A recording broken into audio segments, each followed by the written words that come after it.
Cooking fish and seafood should not be scary at all. In fact, it's simple and sometimes the best and most simple dishes that you can make. Of course, when cooking fish and seafood, the first thing we want to do is start off by knowing if it's sustainably raised or caught. And so what do? I use the Seafood Watch app. Now in this case, I'm going to make a rockfish today, a Pacific rockfish, but you could use snapper for this dish or just about any whole fish that you like that's in season. So I'm going to use a wild fish and I'm going to just type in rockfish. And then what's going to come up is to tell me the type and whether or not it's green or yellow rated, which means that that fishery, especially if it's green, is well managed. So now I know that the fish I bought is sustainable. And what I'm going to do next is make a delicious dish with it. Something so simple you cannot believe it. So we're going to do a whole roasted fish with a little bit of a tomato tapenade.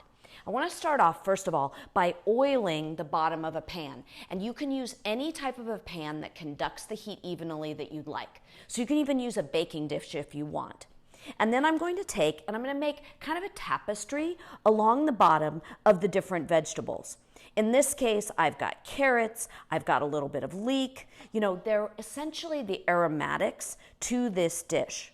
And what I'm doing is I'm kind of providing myself not just a side dish, but I'm also providing a lift for that fish so that it'll steam around it and perfectly cook. I mean, whenever someone tells me that fish and seafood is hard to make, I almost laugh because this is going to steam and be done in 30 minutes without my ever even touching it. So look at this. We've got this tapestry of aromatics that I'm just going to season with a little bit of salt, and I'm going to also drizzle it with a little bit of olive oil. Now this is leeks, celery, and carrots. Now in the meantime, I've also taken and preheated my oven to about 375 degrees. And again, a fish that's 1 to 2 pounds is going to cook in 30 minutes. Now look at this guy. This is our Pacific rockfish. And all I'm going to do is take and put some more aromatics in the cavity. In this case, I'm using lemon and rosemary, which is such a nice warm dish, and I can use the stem and all because the stem itself is really going to flavor this fish. And then I'm going to take it and I'm just going to put it on the pan. And then the last thing that I want to do is score it.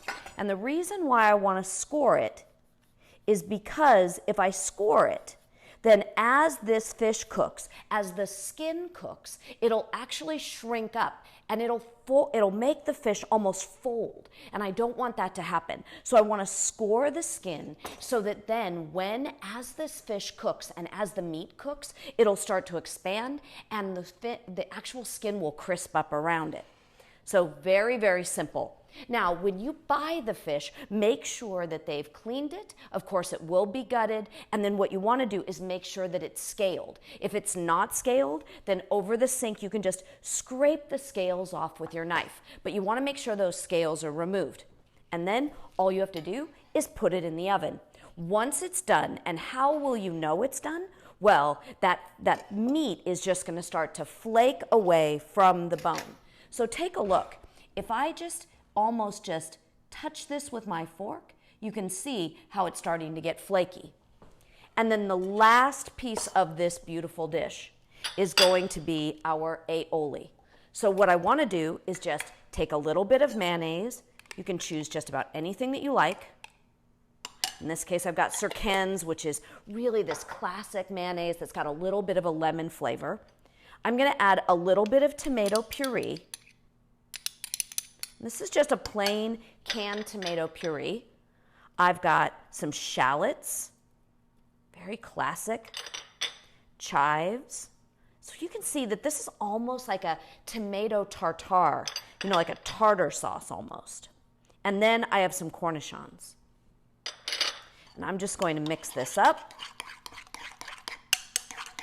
And then you'll be able to serve it right alongside your beautiful whole roasted fish. Remember, sustainable, delicious seafood is easy to make, easy to trace, and perfect when you're looking for something simple but delicious for dinner.